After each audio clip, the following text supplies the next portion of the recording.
सूत्रों से खबर है कि पूछताछ में कई सवालों का जवाब नहीं दे पाए चंपत राय। वहीं एसआईटी अब मंदिर में नियुक्तियों की भी जांच कर रही है। किस तरह से नियुक्तियां होती थी, क्या जिम्मेदारी रहती थी, एसआईटी अब इस मामले पर भी जांच कर रही है।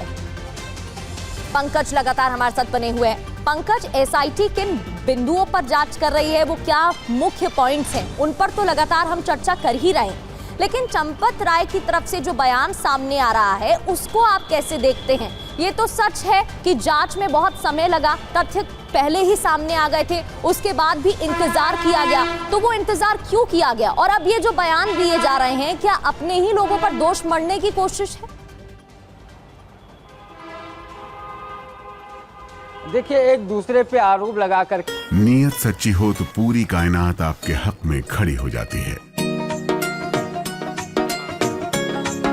ਮਾਨ ਸਰਕਾਰ ਨੇ ਨਹਿਰੀ ਪਾਣੀ ਦੀ ਸਮੱਸਿਆ ਨੂੰ ਨਜਿੱਠਣ ਵਾਸਤੇ ਬਹੁਤ ਵਧੀਆ ਕੰਮ ਕੀਤੇ ਆ।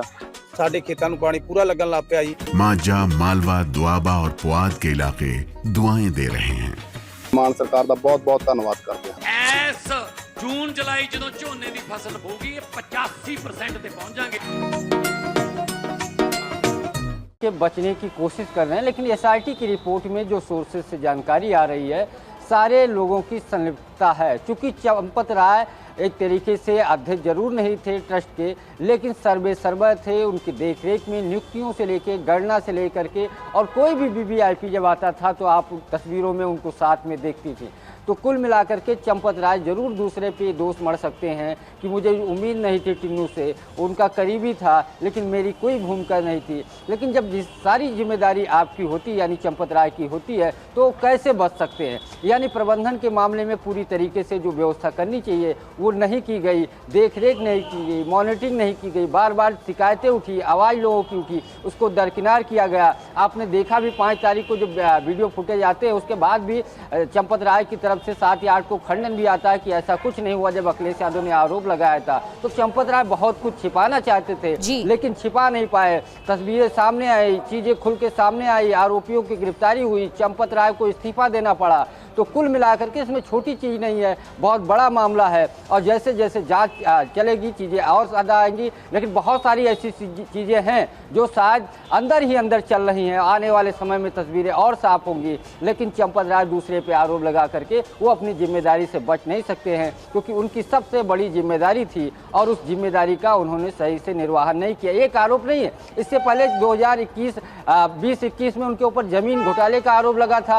करोड़ों के दाम जो महंगे सर्किल रेट के हिसाब से जिस तरीके से ज़मीनें खरीदी, अपने लोगों को लाभ पहुंचाया, वो भी आरोप है। इसके बाद थोड़े दिन के बाद एक प्लाट फिर लिया, उसको लेकर के, ज़मीन को लेकर के आरोप है। तो बहुत सारे शुरुआती दौर से चंपत राय पे आरोप था।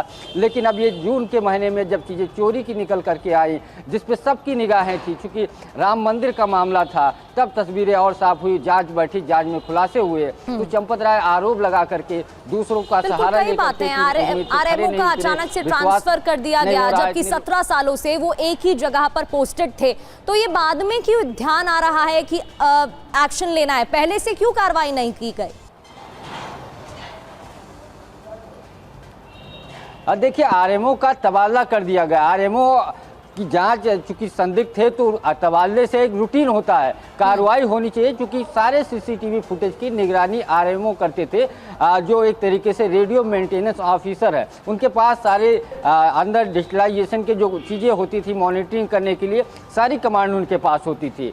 और चूंकि खबर ये है, जो एसआईटी रिपोर्ट में बहुत सारे जो सीसीटीवी फुटेज डिलीट किए गए, तो वो आरएमओ की जिम्मेदारी से कंट्रोल रूम वही मॉनिटरिंग करते थे, या ऐसे समय बंद कर दिया जाता था जब चोरी की बात होती थी, या किस तरीके से छिपाया जाता था। जब संदिग्ध चीज़ें लगी तो आरएमओ ने क्यों सूचित नहीं किया?